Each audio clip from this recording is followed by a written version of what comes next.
നിങ്ങളുടെ favourite shows ഇനി ഒരിക്കലും മിസ്സാവില്ല. ഇപ്പോൾ C5 കാണും നിങ്ങളുടെ ഫേവറേറ്റ് ഷോസ് തികച്ചും സൗജന്യമായി.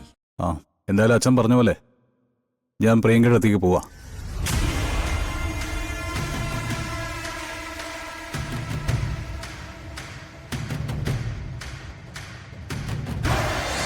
അച്ഛൻ ഇവിടെ ഇല്ല.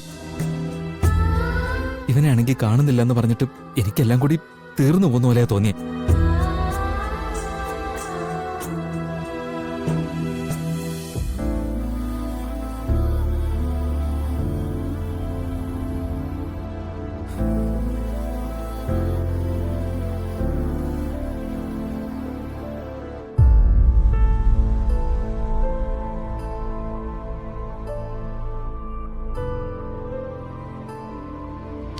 അതെ നോക്ക്. സോറി ഏട്ടാ. നീയേ ഈ സാധാരണ അനുജന്മാരെ പോലെ അത്യാവശ്യം വിശേഷം അന്വേഷിക്കലും ചോദ്യം പറച്ചിലൊക്കെ മതിയായിരുന്നു.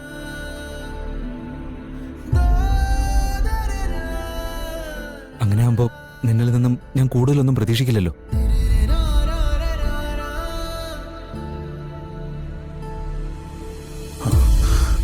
ഇനി എന്റെ ഭാഗത്തുനിന്ന് അങ്ങനെയൊന്നും ഉണ്ടാവില്ല. ഐ എം റിയലി സോറി ഏട്ടാ.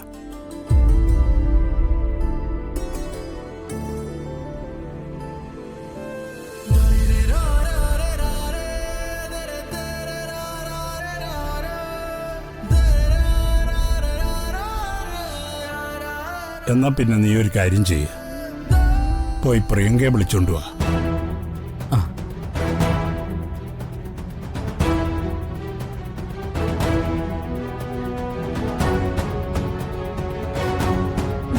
അച്ഛൻ എന്തായി പറയുന്നേ? പ്രിയങ്കയെ വിളിച്ചോണ്ട് വരാനോ? ഞാൻ അങ്ങനെ തന്നെയല്ലേ പറഞ്ഞത്. എന്താ മോള് തെറ്റി വല്ലതും കേട്ടോ? അച്ഛാ, നമ്മുടെ കുടുംബത്തിന്റെ മാനം കെടുത്തിയവളാ അവള്. അവളെ തിരിച്ചു വിളിച്ചോണ്ട് വന്നാ നമ്മുടെ കുടുംബത്തിന്റെ അന്തസ് എന്താവും? അന്തസ്സിന് എന്തെങ്കിലും വീഴ്ച വന്നാൽ നമുക്ക് എല്ലാവർക്കും കൂടി അതങ്ങ് പരിഹരിക്കാം. എന്തായാലും ഞാൻ സമ്മതിക്കില്ല. തന്റെ സമ്മതോടെ ആരെങ്കിലും ചോദിച്ചോ? അച്ഛൻ പറയുന്ന അനുസരിച്ചാ മതി. അച്ഛാ, ഞാൻ ഒന്നുകൂടെ ഒന്ന് ആലോചിച്ചിട്ട്. ആലോചിച്ചോ? തീരുമാനം ഇന്ന് എടുക്കണ്ട, 3-4 ദിവസം കഴിഞ്ഞിട്ട് എടുത്താ മതി. പ്രിയങ്ക നിന്റെ കൈ പിടിച്ച് ഈ വീട്ടിലേക്ക് കയറാതെ ഒരു തുള്ളി വെള്ളം ഞാൻ കുടിക്കില്ല. മുത്തശ്ശി, ഏത് കാര്യവും അതിന്റെ ചൂടോടെ ചെയ്ത് തീർക്കണം. അച്ഛൻ പറഞ്ഞല്ലോ, നടന്നതൊക്കെ അച്ഛൻ ക്ഷമിച്ചു. ഇനി ഇതിൽ വേറെ ഒന്നും ആലോചിക്കാനില്ല.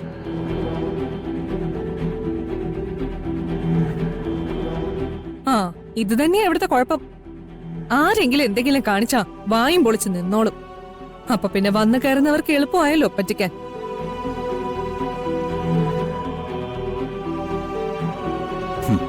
അതെ, വന്ന് കയറുന്നവരെല്ലാവരും കുഴപ്പമായിട്ടത്തി.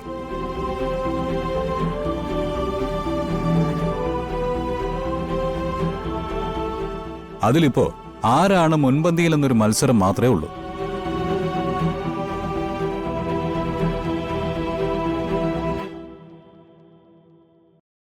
എന്തായാലും അച്ഛൻ പറഞ്ഞ പോലെ ഞാൻ പ്രിയങ്കയുടെ അടുത്തേക്ക് പോവാ.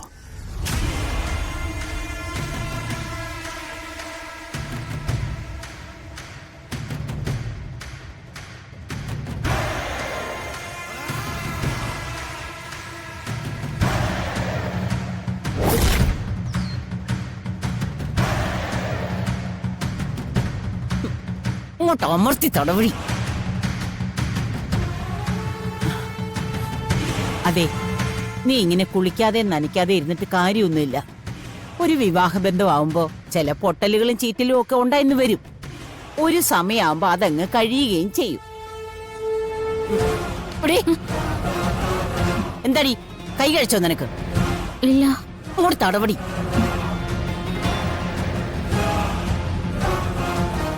എത്ര നേരമായി അമ്മേ രാധിക ഇങ്ങനെ ഇരുത്താൻ തുടങ്ങിയിട്ട്? അതിന് നിനക്കെന്താ? അമ്മയ്ക്ക് തലയ്ക്കല്ലേ പരിക്ക് പറ്റിയത്, അല്ലാതെ കാലിനല്ലല്ലോ. എടി, നിനക്കിപ്പ എന്താ വേണ്ടേ? ഇവള് തൊടുന്നതേ എനിക്ക് ഇഷ്ടം ഉണ്ടായിട്ടല്ല, കാല് നിലത്ത് വെക്കാൻ പറ്റാഞ്ഞിട്ടാ.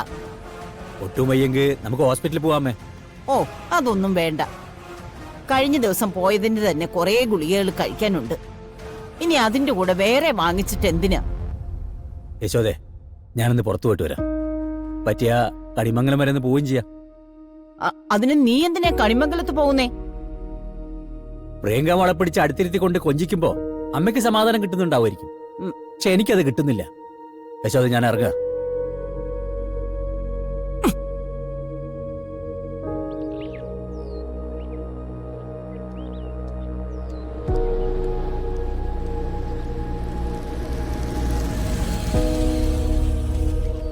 യശോദേ, ദേ വരുൺ വന്നിരിക്കുന്നു.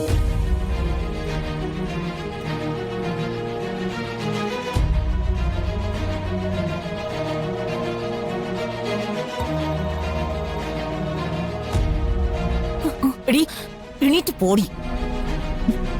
അവൻ തിരിച്ചു പോകുന്നത് വരെ ഇങ്ങോട്ട് കണ്ടുപോകരുത്.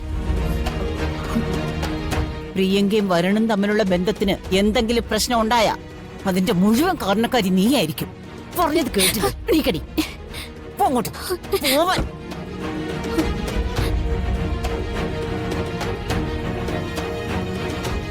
ഞങ്ങളിവിടെ പറഞ്ഞുകൊണ്ടിരിക്കുകയായിരുന്നു.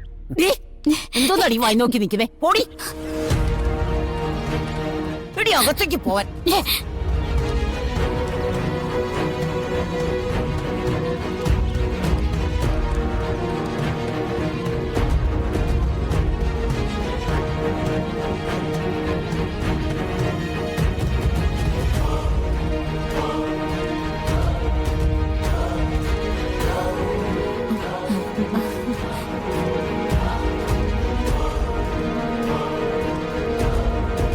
ഇരിക്കുക. അച്ഛനിപ്പോ എങ്ങനെയുണ്ട് മോനെ? ആ, അച്ഛൻ ഡിസ്ചാർജ് ആയി. ഇപ്പൊ വലിയ കുഴപ്പമൊന്നുമില്ല.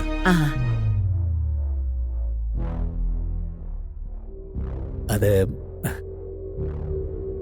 പെട്ടെന്ന് അവിടുന്ന് വിളിച്ചു പറഞ്ഞപ്പോ ഞാൻ വന്ന് പ്രിയങ്ക മോളെ ഇങ്ങോട്ട് കൂട്ടിക്കൊണ്ട് വരികയായിരുന്നു.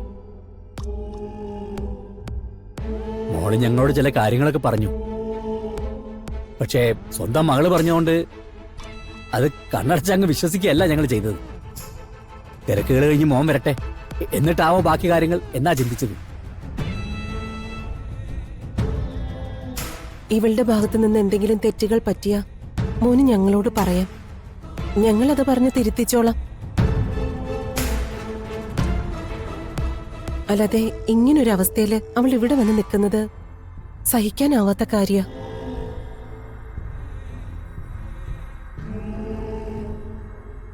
എനിക്ക് പ്രിയങ്കയോട് ഒന്ന് തനിച്ച് സംസാരിക്കണം. സംസാരിച്ചോ, പക്ഷേ മോൻ ഞങ്ങൾക്കൊരു ഉറപ്പ് തരണം. ആദ്യം ഞങ്ങളൊന്ന് സംസാരിക്കണം മുത്തശ്ശി. അതിനുശേഷം ഞങ്ങൾ ഒന്നിച്ച് കാര്യങ്ങളെല്ലാം നിങ്ങളോട് പറയും.